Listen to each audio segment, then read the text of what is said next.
प्राप्त जयमाला पूर्णार्घ्यम निरूपामिति स्वा। नमस्तु भगवान, नमस्तु नमस्तु नमस्तु। ओम नमः शुद्धेभ्यः, ओम नमः शुद्धेभ्यः, ओम नमः शुद्धेभ्यः। अहिंसा परमो धर्म की, आचार्य गुरुवर श्री कुंद कुंद भगवान की, आचार्य गुरुवर श्री ज्ञान सागर मुनि महाराज की। चलो परम पूज्य संत शरणीय आचार्य भगवान विद्यासागर जी महामुनि राज जी की, समस्त आचार्य संघ की। आज रविवार है, मध्याह्न में हम रविवार मानते हैं, प्रातः नहीं मानते, क्योंकि मध्याह्न में आप लोगों की संख्या वृद्धि को प्राप्त होती है। बहुत दूर दूर से यात्री आते हैं, इसलिए मैं उन्हें भी एक प्रकार से भोजन पर्याप्त मिले, इसलिए सुबह ज़्यादा आप लोगों के सामने नहीं परोसना चाहता हूँ। लेकिन आ करके बैठ गए तो वैसे उठाना ठीक नहीं। सुन लो, सुनना है क्या नहीं? हमारे तीर्थंकर होते हैं, यहाँ पर भरत क्षेत्र की बात कर रहा हूँ, वो 5 कल्याण वाले होते हैं। और विदेह इत्यादि में भी होते हैं, किंतु सभी तीर्थंकरों के 5 कल्याण हो ये नियम नहीं है। केवल भरत और ऐरावत इन 2 ही क्षेत्रों में है। और एक बात और है कि भरत और ऐरावत में तीर्थंकरों का धीरे धीरे समय के अनुसार अभाव भी हो जाता है, और उनके यहाँ हमेशा निरंतर बना रहता है। लेकिन मैं वहाँ के तीर्थंकर और यहाँ के तीर्थंकर, उनके ज्ञान और यहाँ के वालों के ज्ञान क्या अंतर है नहीं कहते, कोई अंतर नहीं पड़ेगा, किसी प्रकार का अंतर नहीं पड़ेगा। चाहे 500 धनुष वाले हो या हमारे महावीर भगवान हो, कोई अंतर नहीं पड़ने वाला। ज्ञान में तो उतना ही है, कल्याणक में भी उतने ही हैं। ये सब कुछ होते हुए भी मैं आपको बताना चाहता हूँ, उनके हाथ में सब कुछ है, क्योंकि 3 लोग के नाथ बनने वाले हैं, उसमें भी वो तीर्थंकर होने वाले हैं। तीर्थंकर का अर्थ क्या होता है, ध्यान रखो। तीर्थ का अर्थ होता है आगम, यस्मात् तरन्ति संसार महासमुद्रात् भव्य जीव सतीतम, वो तीर्थ कहलाता है। और उसको बनाने वाले जो होते हैं तीर्थंकर माने जाते हैं। ऐसा इनका वैभव रहता, असंख्यात देवी देवता इनके समूह शरण में बैठे रहते हैं। असंख्यात तिर्यंत भी अपने वैर छोड़ करके भी बैठे रहते हैं प्रेम वात्सल्य के साथ। मनुष्य के पास तो संख्या बहुत कम रहती है, वो संख्या का अर्थ यह है इन्हें गिने जिसको बोलते हैं। वहाँ असंख्यात है, ये इन्हें गिने हैं। इनके लिए भी एक सभा रखी है, उसमें वो बैठे रहते हैं। अब देखो, ये इतने बड़े तीर्थ के स्वामी बनने वाले हैं, किंतु इनकी कमजोरियां तो देखो। क्योंकि हमारे यहाँ बलजोरी और योग जो है होता है, उसी के लिए स्थान दिया जाता है। वो तीर्थंकर कहीं किसी के पास जाते तो नहीं, जाए तो उनको किस रूप में माना जाए, इसलिए जब तक कंवर साहब नहीं बनते तो अलग होता है, दामाद जिसको बोलते हैं, किंतु अभी बने नहीं है तब तक तो अलग है, किंतु बनने को 2-3 दिन में होता है, उस समय देखो उनकी आरती होती रहती है, नहीं समझे? उनके लिए अलग सब व्यवस्था होती है, किंतु 3 दिन के बाद अब दादाजी कंवर साहब अब जा सकते हो, अकेले नहीं।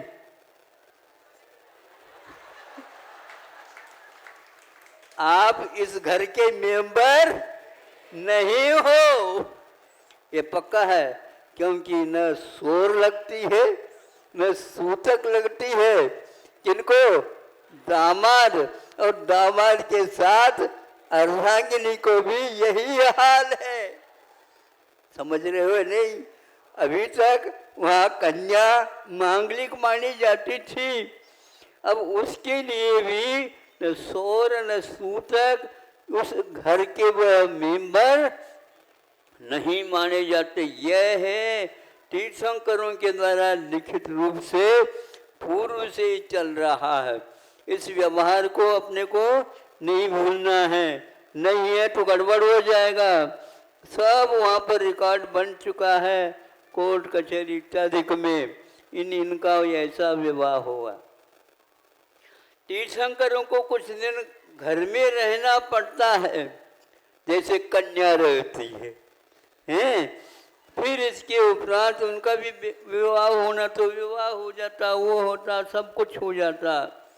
लेकिन एक बहुत मार्गी की बात है कि जिन शासन की गरिमा, इसका वैभव, इसकी मर्यादा अपने आप में अद्भुत है।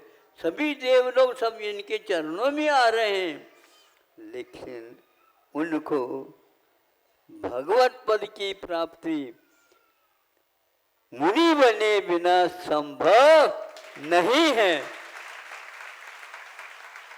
भगवत पद की ही नहीं, दूसरी बात और कहना चाहता हूँ, मति ज्ञान, श्रुत ज्ञान, अवधि ज्ञान, ये तीनों ज्ञान लेकर के आते हैं, उनके साथ यह दहेज में मिल ही जाते हैं। लेकिन ये ध्यान रखो, उनको चौथा मनफर ज्ञान नहीं होंगे। अरे वो तो कह रहा हूं ना, उसके साथ वही होता है। मनफर ज्ञान अंतिम माना जाता है, इस छद्मस्थ अवस्था में वह नहीं हो सकता। ये पूछना चाहता हूँ, वो क्यों नहीं होता? जब तक संयम का टिकट नहीं दिया जाता है, तब तक उसको हम कहते हैं उम्मीदवार, नहीं समझे? उनको हम विधायक नहीं कह सकते, ये पक्का है। बहुमत से या सर्वसम्मत से जीतेगा, लेकिन फिर भी हम पहले से ऐलान कर नहीं सकते, घोषणा नहीं की जाती। इसलिए आपके मन में क्या है, ये ज्ञान उनको नहीं हो सकता। कपड़ा क्या करता है, वस्त्र क्या काम करता है, तो ये करता है। असंयम क्या होता है, तो यह होता है संयम। पूज्य नहीं बन सकते हैं, नहीं तो तीर्थं करा तीर्थम प्राप्नुवन्, तीर्थ को प्राप्त नहीं कर सकते वो। और ये भी ध्यान रखना, द्वादशांग की कम से कम जो श्रुत ज्ञान हो गया, श्रुत ज्ञान होना अलग वस्तु है, किंतु द्वादशांग की रचना करना अलग वस्तु है। इसलिए ये ध्यान रखो, तीर्थंकर हो करके और तीर्थ के कर्ता होंगे। तीर्थ मैंने आगम पहले हमने बताया, आगम क्या अभी कर्ता नहीं बन सकते। संविधान अलग वस्तु है, एल बी अलग वस्तु होती है। हाँ, संविधान तो संविधान है, संविधान के ऊपर ही वह न्यायालय में न्याय देते हैं, ये पक्का है। लेकिन वह जब तक जज नहीं बनोगे तब तक आपको वह अधिकार नहीं मिलेगा। और मन पर ज्ञान में क्या बाधा थी? तो ये वस्त्र बाधा थे। इसलिए हमारे यहाँ अविरत सम्यक दृष्टि, क्षय सम्यक दृष्टि भी था, है, साक्षी है असंख्या देवी देवता, फिर भी उनको इस प्रकार की उपाधि नहीं मिली, वह पूज्य नहीं हुआ और उसे मन पर ज्ञान प्राप्त नहीं हुआ। तो ऐसी स्थिति में आप ही बताओ।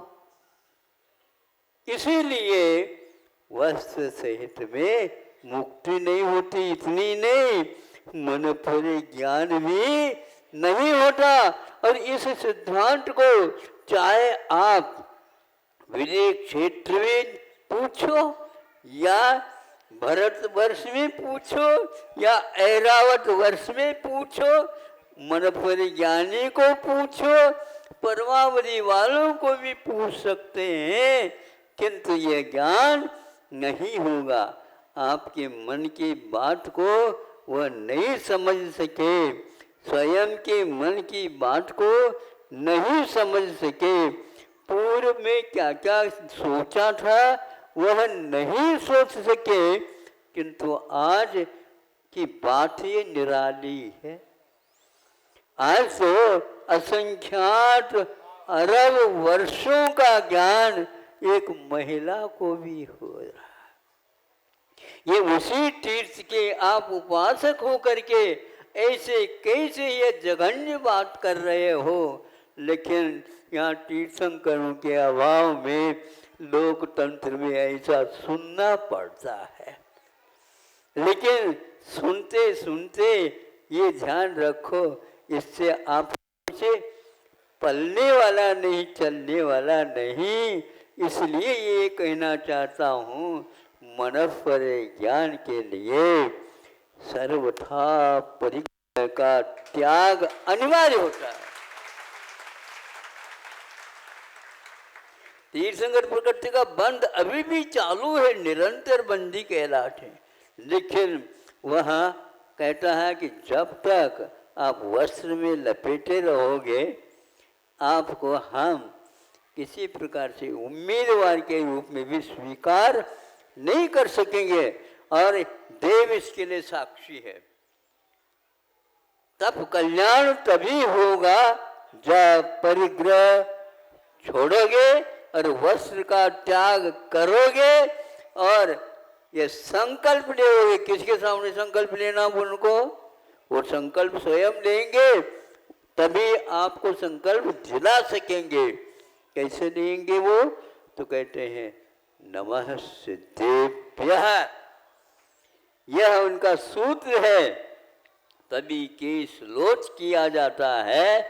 नमः सिद्धेभ्यः कहते कहते ही उनको केवल ज्ञान तो नहीं हुआ, लेकिन मन पर ज्ञान को में कोई भी रोड़ा टोका नहीं हुआ।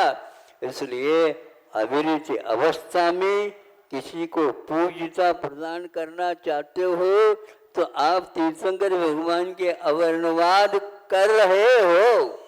आपको जो चाहे कर सकते हो, क्योंकि आपकी आत्मा होनहार आत्मा अब क्या कर रही है क्या पता नहीं, परमात्मा को ज्ञात है या स्वयं की आत्मा को कौन से भाव कर रहे हैं। आप सुन रहे हो? हाँ, कैसा लग रहा है?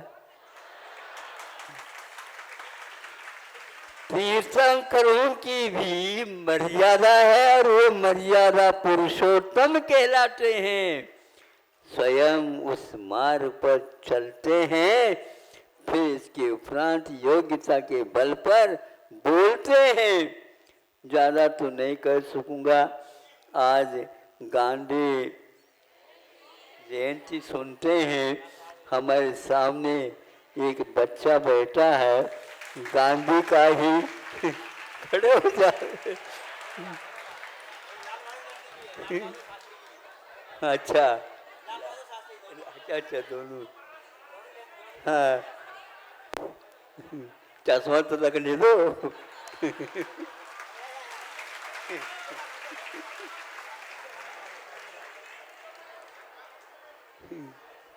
गांधी जी को उठाए।